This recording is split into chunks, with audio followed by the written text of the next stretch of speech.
नमस्कार मंडळी, आयशाज मराठी रेसिपीमध्ये तुम्हा सर्वांचं अगदी मनापासून स्वागत। तर मंडळी, आज एक नवीन रेसिपी मी तुमच्यासोबत शेअर करणार आहे।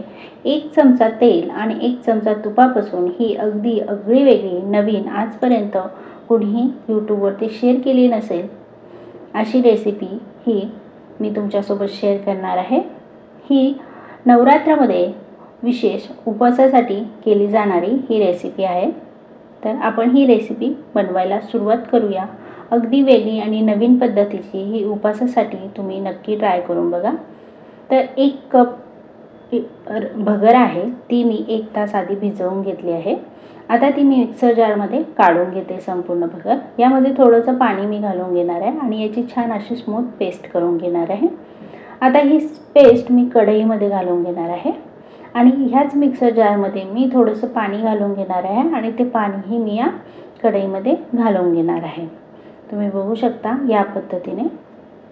आता यामध्ये मी अर्धा चमचा तूप घालून घेणार आहे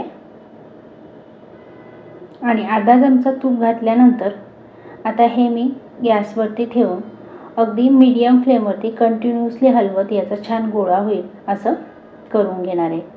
आधीच तुम्ही गॅसवर ठेवायचं नाही आहे कढई, आधी कढईत घालून घ्यायचे जी पेस्ट आहे ती आणि मग ते गॅसवर ठेवून या पद्धतीने त्याचा छान गोळा बनवून घ्यायचा आहे। तुम्ही बघू शकता ह्या पद्धतीने पूर्ण पेस्टचा गोळा झाला पाहिजे, असा गोळा बनवून घ्यायचा आहे। आणि आता हा गोळा मी एका बाउलमध्ये काढून घेणार आहे लगेचच आणि झाकण ठेवून त्याला छान वाफेवर ठेवायचं आहे। 5 मिनिटांसाठी आपण झाकण ठेवून वाफेवर ठेवणार आहोत।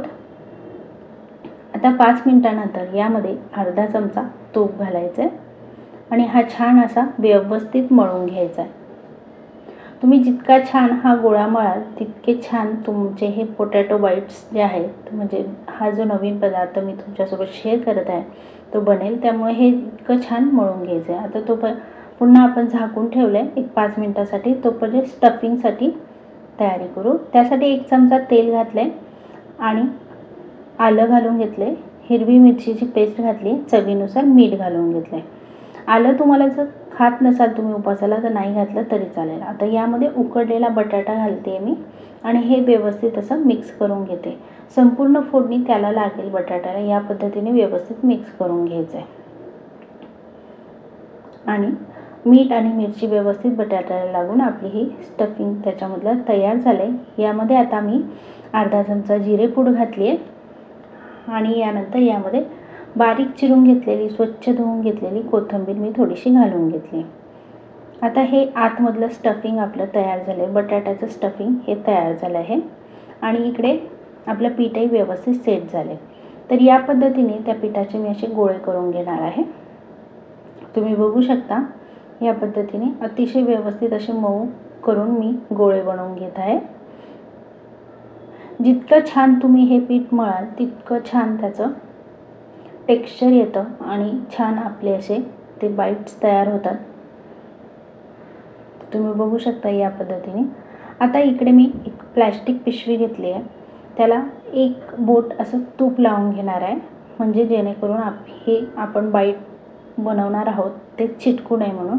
आता ह्या प्लास्टिकच्या पिशवीवरती तो गोळा मी हाताने गोलाकार असा मळून घेते आणि तो ह्यावरती ठेवणार आहे आणि तो असा हाताच्या साहाय्याने मी असं थापून घेणार आहे। तुम्ही बघू शकता तो चिटकू नये खाली म्हणून आपण 1 बोट तुपाचं लावून घेतलं आहे आणि हे असं थापून घेतलं आहे।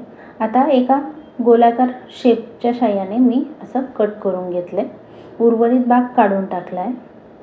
आता अशाच मी 2 लाट्या करून घेणार आहे, अशा पुरीच्या साईजच्या छोट्याशा, आणि यावरती एका लाटीवरती मी आता बटाटाचं जे आपण स्टफिंग बनवलं होतं ते यावर ठेवून असं बनवून घेणार आहे। तुम्ही बघू शकता या पद्धतीने।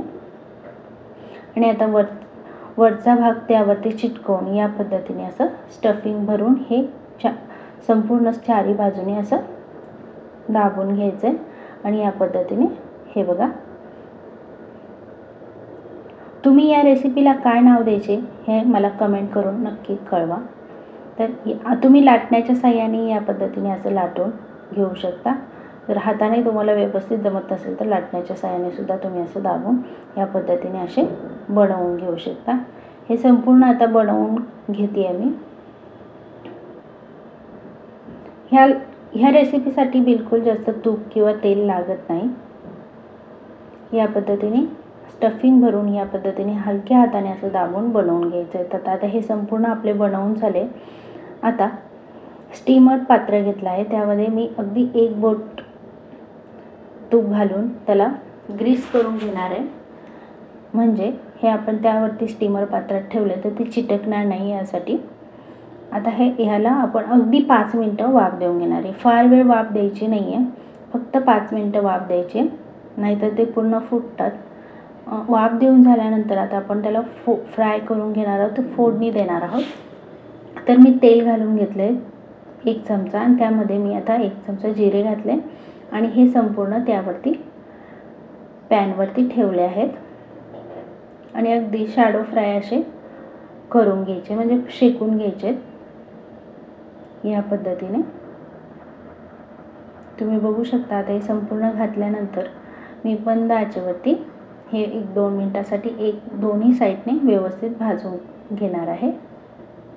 आता हे वाफवलेले आहे आणि त्यामुळे त्यात जास्त वेळ भाजायची गरज पडत नाही। अगदी 2 मिनिटासाठी आपण फक्त फ्राय करून घेणार आहोत।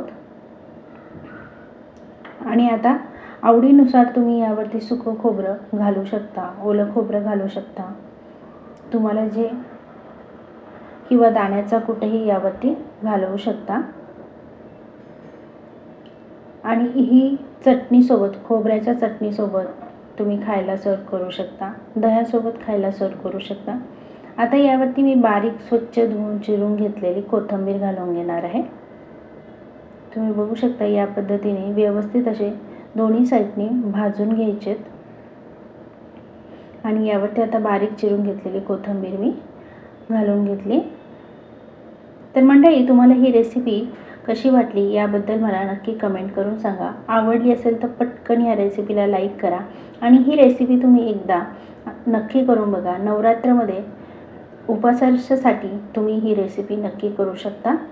अगदी पटकन होणारी ही रेसिपी आहे आणि बिलकुल तेलकट होत नाही किंवा तुपकट होत नाही। अगदी वाफेवरती लवकर होणारी झटपट अशी ही रेसिपी।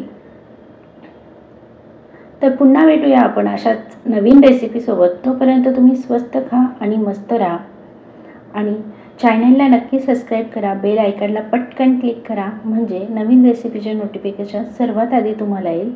ही व्हिडिओची रेसिपी तुम्ही संपूर्ण बघितल्याबद्दल मी तुमचे मनापासून खूप आभार मानते। तर ही रेसिपी तुम्ही एकदा ट्राय करून बघा आणि मला कमेंट नक्की करा। पुन्हा आपण अशाच नवीन रेसिपीसोबत भेटूयाच। धन्यवाद।